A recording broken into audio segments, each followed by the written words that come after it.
5:45 p.m., which means it's time for BCTV's weekly Media Roundup 545 Live. I'm Roland Boyden. And I'm Abby Sherlock. On deck tonight, footage from this week's Harmony Lot unveiling/demolition, plenty of Heifer madness, including a look ahead to the parade and expo, as well as tonight's street closing fiesta going on as we speak, and we'll prep you for 545 Live's own 5-year anniversary special, set to hit the cable airwaves later this month. All that and more, and we'll do it in just 15 minutes, so stick with us.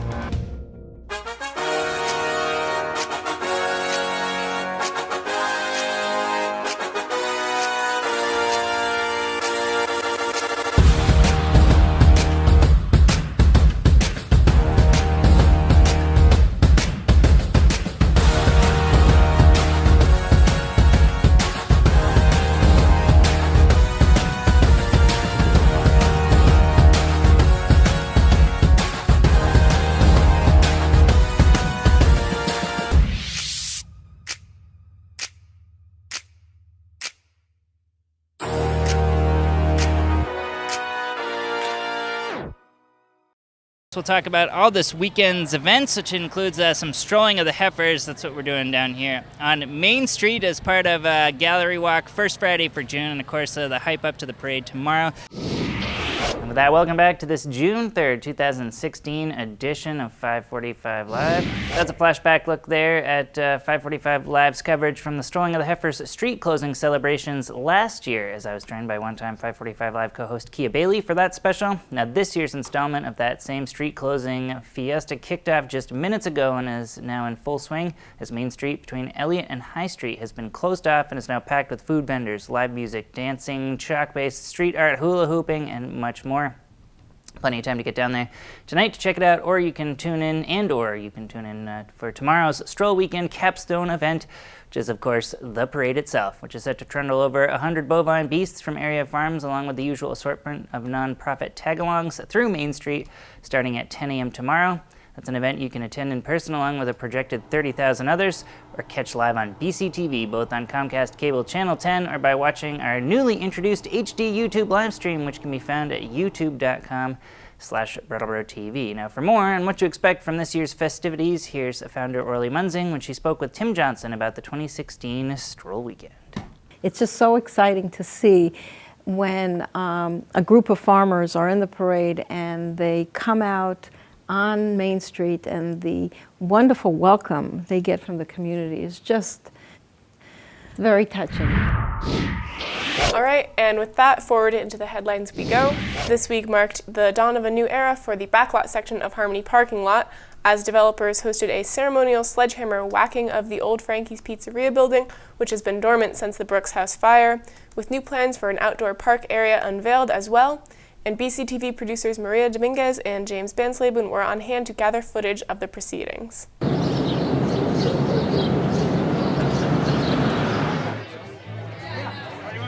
We'll be really investing in an incredible partner because people, our legislators, really believe that our downtowns matter.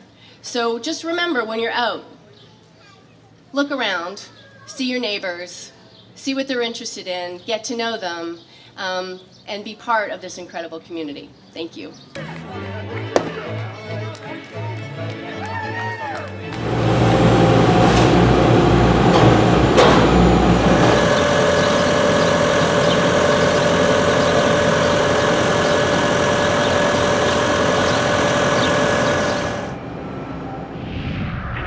That's just a short clip there from that Harmony parking lot unveiling. There'll be a full video going up next week, courtesy of Maria, who's editing it right now, so you can see the entire event. That'll show also at BrattleboroTV.org, and it'll show right here on BCTV Channel 10 as well. Thanks as well to James, who got some footage to intersperse there of the actual demolition, which went on the next day. All right.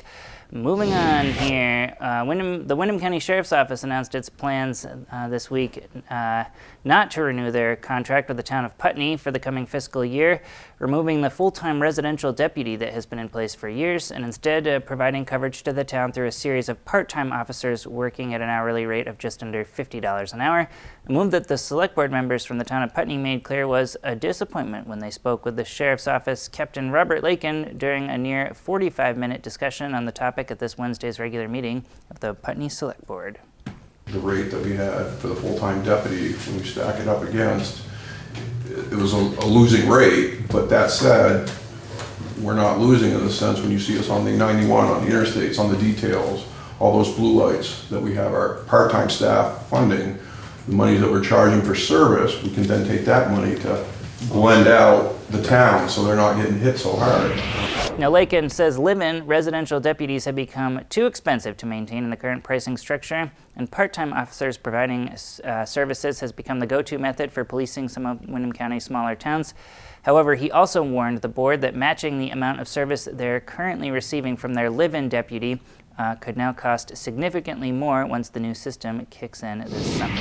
If you want to watch that whole 45-minute debate from this most recent Putney Select Board meeting, you can go to BrattleboroTV.org, click Watch Meetings, Putney Select Board, and that'll take you right to it, or just search Putney Select Board, as many folks do. All right, with that, time to move on in the headlines once more. BMH has been found to be in non-compliance with federal regulations after an unscheduled visit to the hospital on March 24th. BMH was cited for failing to, quote, provide sufficient interventions to assure each patient's rights are protected in regards to 2 patients admitted for mental health crises. During one of the incidents, the police department was called in and cited the use of unnecessary force to immobilize the patient. BMH CEO Steve Gordon and Chief Medical Officer Kathleen McGraw have put a corrective action plan in place, and DLP officers have verified the steps taken. Generally, BMH's emergency department is used when there are no beds available at the Brattleboro retreat, and an incident that requires police intervention may result in a more criminal response than necessary. However, since Tropical Storm Irene, local hospitals have become far more suited to treat mental health patients after the storm wiped out the state's mental health facility up in Waterbury. Gordon and McGraw are working to improve upon the protocol used at the hospital, stating that, quote, quality improvement is a long-term process. Next up, members of the Brattleboro Town School Board convened this week's regular meeting in a bit of a different way this Wednesday, as they made a field trip to Canal St to make the official groundbreaking ceremony on the newly renovated and expanded public park just below the old Canal St School, something area resident Stephen K. Brooks was on hand to speak about during the board's gathering. This playground equipment, it started as a twinkle in Lola's eye. She envisioned this 3 or 4 years before it happened. She knew that it should happen. She was our treasurer. I want to thank the entire school board. You were just really wonderful to work with. You can see that 8-minute field trip, which kicks off the most recent Brattleboro Town School Board meeting. It'll stream this coming week at BCTV's website, BrattleboroTV.org, and of course Channel 10 as well, where all these meetings go. Next up, late last month, Select Board Chairman David Gartenstein announced last week that there has been significant progress on building equal wage structures and adding collective bargaining specifically for Rescue Inc. The service provider currently uses a per capita system for charging its municipalities, but Town Manager Peter Elwell is working on a plan to phase out the credit and bring it down about $10,000 a year. The board approved this plan along with approving FY17 budgets for utilities, parking, and solid waste funds, with significant decreases in the budgets for parking and solid waste. Town Finance Director John O'Connor found that $250,000 can be allocated to the utilities and about $40,000 can be allocated to the parking fund. Finally, the Select Board discussed the potential improvements to Harmony Lot, costing over $250,000, but the board is looking for a more specific work plan to be made. Moving on, a lawsuit has accused the state of Vermont of discriminating against Dartmouth-Hitchcock Medical Center despite dismissal requests from the Vermont Agency of Human Services, the U.S. Department of Health and Human Services, and the U.S. Center for Medicare and Medicaid Services.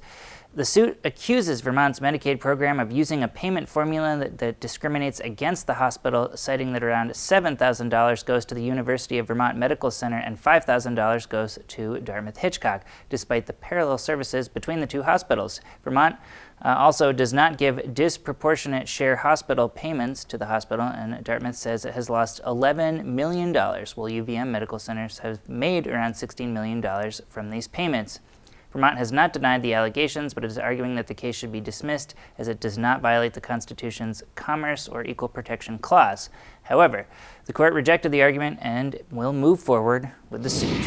Next up, Cheshire, Franklin, and Windham counties presented their analysis of their comprehensive economic strategies last month for the region to determine their future as a regional commission.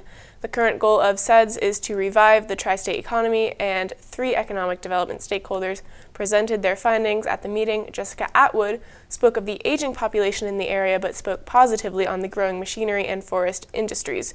Raul Gonzalez, development specialist for the Southwest Region Planning Commission Committee, presented the strengths and weaknesses found in the area, pointing out the strong colleges, hospitals, and manufacturing industries in the area, but also noted the high level of worker skill compared to worker need.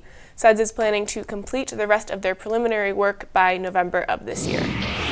And with that, time to launch into our BCTV video calendar, which is all sponsored by the Brattleboro Savings and Loan, whose contributions to BCTV each year help fund our weekly look at area upcoming events. We're going to talk Strolling of the Heifers, which is actually a ton of different events to go through. We, of course, touched on this at the top of the broadcast when we showed you a few clips there. We'll start by saying in conjunction with Gallery Walk, which includes a bevy of other events, this section of Main Street we showed earlier is closed, and there's a ton of food and happenings down there to check out. The parade tomorrow, the expo at the Common and on the retreat campuses after that. All the details on the many, many different things to check out there at strollingoftheheifers.com. And before we wrap up this episode of 545 Live, let's take a look at this weekend's weather, courtesy of the high school's morning news advisory broadcast crew, BUHS TV. And Saturday, a high of 90 degrees and a low of 64, with a 40% chance of thunderstorms in the PM hours. But it should be sunny the rest of the day.